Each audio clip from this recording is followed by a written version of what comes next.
Ford. Ford.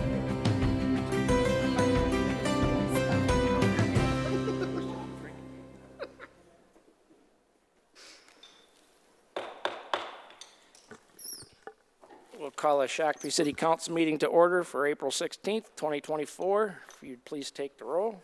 Councilmember Delaney. Here. Councilmember Contreras. Here. Councilmember Lara. Here. Mayor Lehman. Here. Item number 2, we're going to stand for the pledge, and we're going to have the Boy Scouts. What troop is this? 619. Troop 619 join us in the Pledge of Allegiance and lead us if you'd like, if you'd just like to come up in front of these chairs here. And if you're able, please stand for the pledge.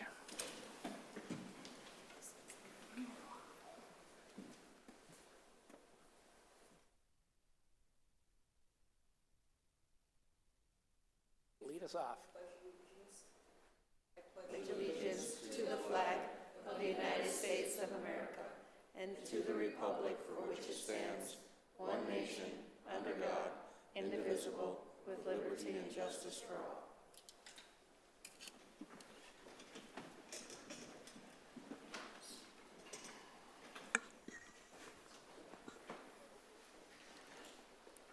Thank you. We appreciate it. Item number 3, approval of the agenda. Any changes from staff or council? Nothing from staff, sir. Council? Wishes of council, Mr. Lara? I'll make a motion to approve the agenda. Seconded by Second. Councilor Contreras. Any discussion on the motion? Discussion? Seeing none, all in favor say aye. Aye. Opposed? Motion passes. Item number 4, consent business. Any changes to the consent business? Council? From staff, sir. Council? Wishes of council? Ms. Councilor Contreras. I'll make a motion to approve the consent business. Is there a second? Motion by Councilor Contreras, seconded by Councilor Lara. And Mr. Reynolds, would you please go over the consent agenda for us? Thank you, Mr. Mayor, members of council. These are the consent agenda items for April 16th of 2024. 4A1 are the City Council minutes. 4A2 is the Shakopee Chamber of Commerce Ales in the Alley permit. 4A3 is a renewal of consumption and display permits. 4A4 approves a 3.2 on-sale wine and Sunday liquor license for Joe Schlepper Stadium Fund. 4A5 awards of contracts for the fire station remodel. 4A6 is the Minnesota Department of Public Safety's Firearm Storage Program Grant Award. 4B1 awards a contract for CR18 trail extension and Whispering Oaks sidewalk improvements. 4B2 is the agreement for citizen-assisted monitoring program for the water quality sampling for Lake O'Dowd. 4B3 is an Arbor Day proclamation. 4B4 is a municipal state aid street systems designations. 4B5 awards a contract and approves a professional service agreement for the 2024 bituminous pavement rehabilitation project. 4B6 awards a contract for Colburn Drive improvements. 4B7 approves plans and authorizes bidding for the downtown ADA lighting and tree rehab improvements. 4B8 awards a contract for the trenchless sanitary sewer replacement project. 4B9 approves the extended construction hours for Eagle Creek Boulevard and the Veerling Drive roundabout improvements. 4B10 is the Minnesota Department of Transportation and Department of Public Safety Safe Road Grants application. 4B11 approves a settlement stipulation for Eagle Creek Boulevard and Veerling Drive roundabout improvements. 4C1 is the final plat of Southbridge Field, 3rd edition. 4C2 is a contract with Rent Fund for the kayak station at Quarry Lake. 4C3 is a change order with Axel Oman for Sand Venture. 4C4 awards contracts for metal finishes and doors and hardware for Sand Venture. 4C5 is a resolution ordering the abatement of hazardous property and buildings, of hazardous property and building at 2405 Jennifer Lane. 4D1 is surplus property. 4E1 is a JPA for roadway pavement maintenance. 4E2 is a park restroom cleaning contract. And 4E3 are equipment purchases. Thank you, Mr. Reynolds.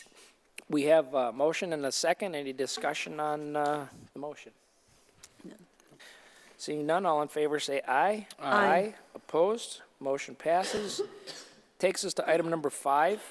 Item number 5 is recognition of residents by the City Council of items not on the agenda. So if you're here to speak to the City Council on an item not on the agenda, now would be the time to do that. If you are, you can step up to the table here. Anybody? Last call. Seeing none, we'll move on to item number 6. Business removed from consent agenda.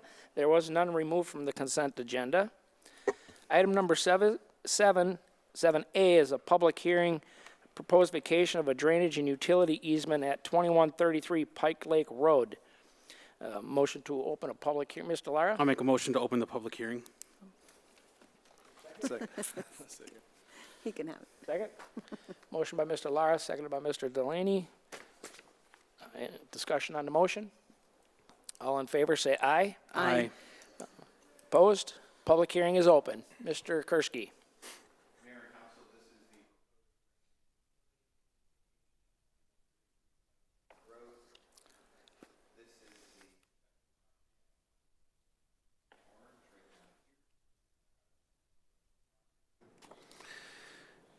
The site address I said is 2133 Pike Lake Road. It's zoned rural residential. It's 4.41 acres.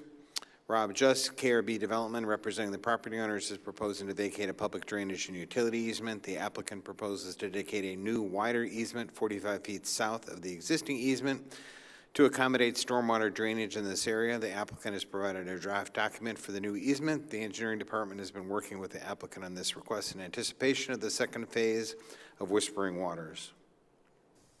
So this is the current drainage and utility easement, and here is the proposed drainage and utility easement, which is much larger. Staff recommends the City Council approve the proposed easement. The Planning Commission recommended the City Council approve the request by a 4-0 vote at their April 4th meeting. Thank you, Mr. Kursky. Questions of staff? Mr. Kursky, it's been a while since I've been out in this touring this area. We had a tour a few years back. There's a drainage way that runs out here, and I'm trying to figure out where it is on this map. It might be further south, maybe. Mayor and Council, to be honest, I'm not really quite sure. That would be a question for engineering. One of the issues, this is the Prior Lake outlet channel right here. You can see it snaking through here. So what they're trying to do is provide a larger area to drain into that. Do you have a pointer that would show us that on Oops, here? sorry, I'm doing the wrong one. There it I is. apologize. Okay, yep, So that's. this is yeah. the Prior Lake outlet channel here. You can see there were some improvements made as part of Ridge Creek. So the goes underground under the road here. This is where it blew out Right. several years ago. So the channel, as you know, as we built these houses, we have a very large drainage area through here now. It comes back through here, passes this parcel. Currently, all the water in this area comes through this parcel. What they've done is now made a larger easement to allow the water from this area to drain into the Prior Lake outlet channel. And the second question was, there's no proposed road going through this on the south. Mayor and Council, no, just a drainage and utility easement. Basically moving it further south and making it a little wider. Yes, correct. Okay. All right. Is it a public hearing? Is there anybody in the audience that'd like to speak on this issue? This is a public hearing, and if the public wants to speak, now would be the time to do that. I'm seeing none. What's the wishes of council? Mr. Ilara? I'll make a motion to close the public hearing. Is there a second to the motion? Second. Discussion on the motion? Discussion, seeing none, all in favor, say aye. Aye. Opposed, motion passes. Public hearing is now closed. What's the action from council? I make a motion that we adopt resolution R2024-059, a resolution vacating a certain drainage and utility easement in the Meadowbrook Run plat at 2133 Pike Lake Road. Is there a second to the motion? I'll second. We have a motion and a second. Discussion on the motion? Discussion? Seeing none, all in favor of the motion, say aye. Aye. Aye. Opposed? Motion passes. Item 8A1, monthly financial review.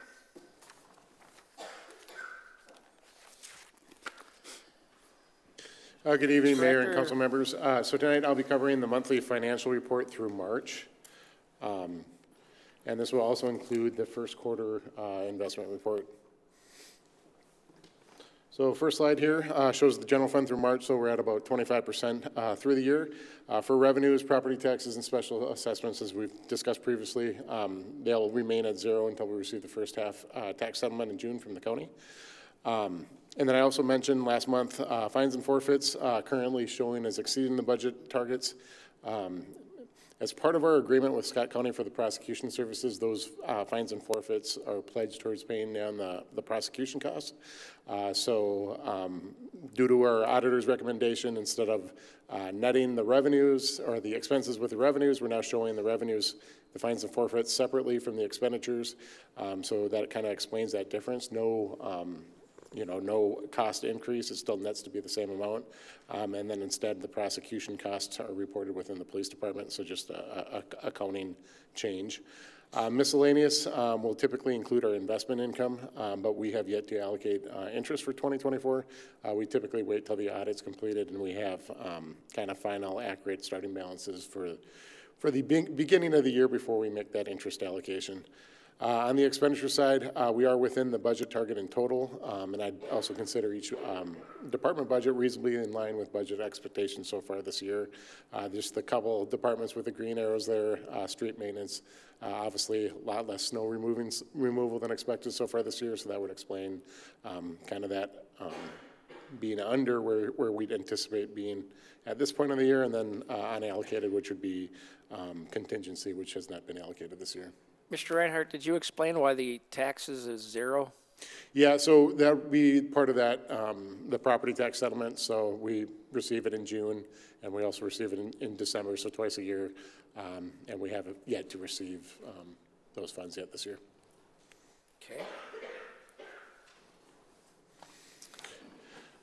So as mentioned, also included in the council packet was the first quarter investment report. This slide shows the interest earnings through the first quarter in comparison to the previous 4 years. That pinkish line, I think that's a pink color, at least to me it is, being 2024. We're at about $670,000 through the first quarter, so considerably higher than what we've seen in the past 4 years through that first quarter, as we've been able to capitalize on higher interest rates so far this year. I think that'll likely continue to trend upwards through the remainder of the year and surpass what we've seen in any of the previous 4 years. And then on this next slide, again, the pink line being 2024 compares our annual unrealized gain or loss or the market value adjustment of investments for the year. Last year, we had a pretty significant adjustment due to the downward shifts in interest rates. So far in 2024, rates have been relatively flat in comparison to December of 2023. We currently have a small unrealized loss of about $40,000. We do intend to hold all our investments till maturity, and then that unrealized gain loss only gets recorded once a year, and that's on December 31st, but this kind of gives you an idea of the direction it's headed. The market is still indicating rates will come down by the end of the year. So if that's the case, we would likely see unrealized gains again this year. However, at least in the last couple of weeks, those expectations have been tempered a little bit. And what was expected as kind of large, quick rate declines have now are now likely not to be as steep as expected coming into this year. So that is my report. If there's any questions, I can answer. Questions? Good. Good on this side? Okay.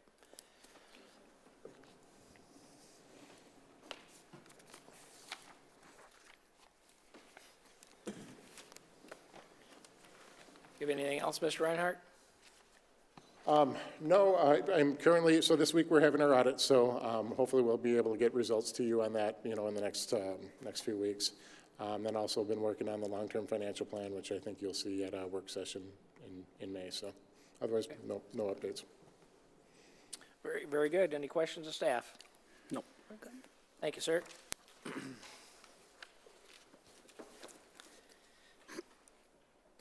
9A, city bill list. Y'all should have received the bill list. Any questions on the bill list? No questions. On this side? None? Okay.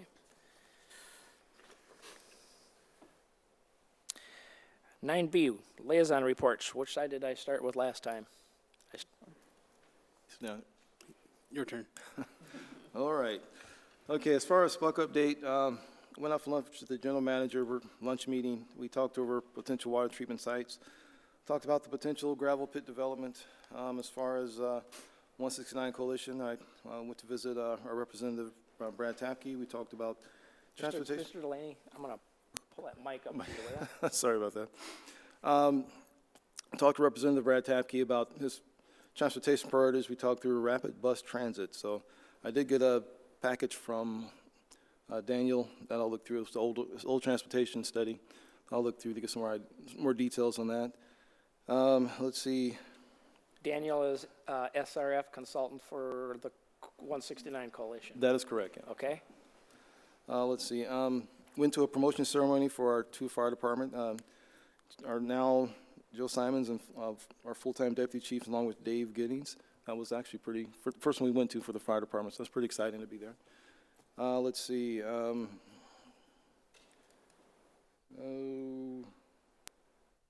may be about it. Prior Lake Rotary Club, how could I forget that? They had the Secretary of State, Steve Simons, was there. He was talking the election and AI. That was a pretty interesting conversation. So if you missed that, it was really, really neat stuff. I think we're all kind of wondering where AI is going to take the world, and we'll find out, I guess, at some point. Yep. Anything else? That is it. Thank you. Thank you, Mr. Councilor Delaney, for your report. Councilor Contreras? Thank you, Mayor. So for my report for my liaisons, I did attend the scale meeting on Friday the 12th, where there was an update from Dr. Teresa Battle, the superintendent from Burnsville, Egan, Savage School District. Pretty much just talked about, her district and all their updates. Then there was an ARPA project update. There was updates from the county and most of the cities. There was also a scale housing roundabout discussion where, again, there's, Scott County just, telling us they're continue to face a chronic shortage of housing throughout our communities, and we've obviously know that, and we're working ourselves doing stuff to help that a bit. So that was it. And then for my extra things I did, on the 8th, I attended the Justina pet sitting ribbon cutting. And then on the 11th, our firefighters badging ceremony. And then on the 12th, the D&H toy ribbon cutting, which is so good to see a little toy store here in our downtown Shakopee. Very That's good. it. Thank you. Thank you, Councilor Contreras. Councilor Lara? Thank you, Mayor. Monday, attended Justina's pet sitting ribbon cutting at the Brew Hall as well. Wednesday, I did a ride-along with the fire department to gain insight in terms of any potential needs that they might have, and also to gain better insight with them. Thank you to Captain Rob Indribo for taking me around. Thursday, I attended the oath of office ceremony for Deputy Chief Giddings and Deputy Chief Simon. Friday, D&H Toys ribbon cutting as well. And then lastly, I just want to give a shout out to Barb Hedstrom. She's our Victim and Community Services Coordinator at the Police Department. She won the Ed Stout Memorial Award for Outstanding Victim Advocacy for all of her hard work she's been doing. So congratulations, Barb. Very good. And we will have that being presented here to council. Barb actually went to Washington, D.C. to receive that award today. I saw the speech, and I'll send it out to council. She thanked council specifically, both current and former councils, for having the innovative thought process to be the first city in the state of Minnesota to have a victim advocate. And now she's an award winner, and now lots of cities have them, but this community was the first to start that. Another first for Shakopee. There you go. My report, Wednesday, April 3rd, RTF, Emergency Management Training. That was the third session. I think there's one more to go. Yep, on the 7th. Monday, the 8th, I also attended Justina's pet sitting ribbon cutting. What a cool concept. Tuesday, the 9th, MLC, our discussion on the state housing legislation and discussions. What else did I do? Thursday, the 11th, attended the deputy fire chief swearing in, as other council members did. I also did the Friday D&H ribbon cutting downtown Shakopee with